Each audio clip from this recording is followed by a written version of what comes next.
अस्सलाम वालेकुम। जो मैंने बताया था लॉन्ग वीडियो में भी और शॉर्ट में भी एग्जैक्टली तकरीबन वही हुआ कि नहीं हुआ। मैं कहा नेशनल बैंक जो है अकेला रह जाएगा, मीज़ान टूटेगा, यूबीएल एमसीबी पे प्रेशर आएगा, बैंक अल्फला थोड़ा बच जाएगा। ठीक है, बैंक अल्फला का मेरे से एक गलती हो कि मैंने ये नहीं बताया कि उसकी बेटा वैल्यू वाली कहानी, कि बेटा वैल्यू जो होती है ना वॉलेटिलिटी से बचा लेती है उसको।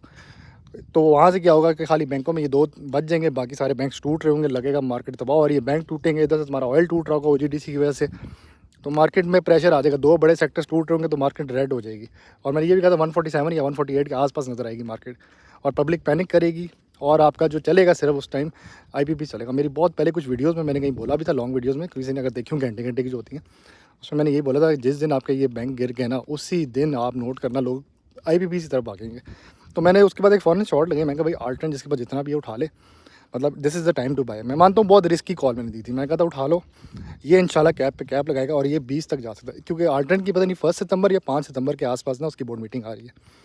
और हमने यहाँ पे अभी स्ट्रेटजी ये खेलनी है, मैंने वैसे उठाया सैप पर, मैं बहुत पड़ा हुआ आल्टर्न, ऐसी बात नहीं है।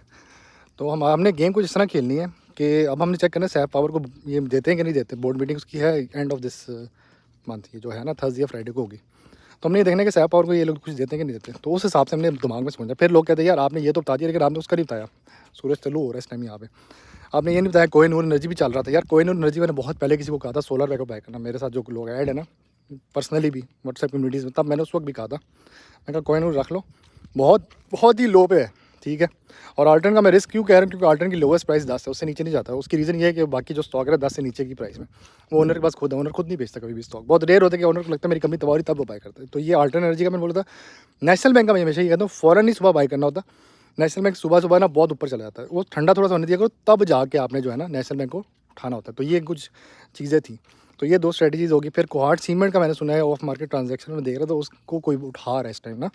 और केपीके में आपका सैलाब आया हुआ, तो मैं अभी ये इन्फॉर्मेशन वहीं से मिली ग्रुप से मुझे, तो शायद इसको फ़ायदा होगा उस टाइम, ये उस हिसाब से। 108 का है, ठीक है। जो स्टॉक स्प्लिट होता है ना, उसका एक टाइम स्पैन होता है 5 महीने का, उसके अंदर ना वो गेन बहुत मज़े का देता है। तो अगर आपने एक रिस्क खेलना है तो कोहार्ट सीमेंट है, ये 3 स्टॉक्स मैंने बता दिए। ये अभी भी चल सकते हैं। रेड मार्केट में हमारा वाहिद ग्रुप था जो बाई कॉल दे रहा था, बाकी ग्रुपों में ये चल रहा था कि जी हाथ में कैश रख लो, जिस जो जहाँ प्रॉब्लम मिले निकल आओ। भाई निकलते ही नहीं है रेड मार्केट में। ये खून की बोतल लगी होती है, आप हॉस्पिटल छोड़ के नहीं भागते, आप उधर ही रहते हो, खून लगने दो फिर जाएंगे आगे। तो ये ट्रिक्स ही मैंने 3 स्टॉक में बता दी। कोहार्ट को देख लो, नेशनल बैंक, आल्टर्न, ये 3 तो पक्के हैं। बाकी बोर्ड मीटिंग जिन जिन की आ रही है उनको देख लो। एक तो स्टैंडर्ड चार्टर्ड ने दिया 3.5 रुपये, पता नहीं, उसको देख लो, थोड़ा सा लो पे 78 पे था, पता नहीं 82 का होगा। बैंक्स आज भी शायद थोड़े से टूटेंगे, लेकिन you have to be strong, okay. परेशान नहीं होना, ये होता है हर साल यही चलता है रोल ओवर भी। तो इंशाल्लाह मैं शायद एक और अपडेट दूंगा बाद में, लेकिन मिलते हैं।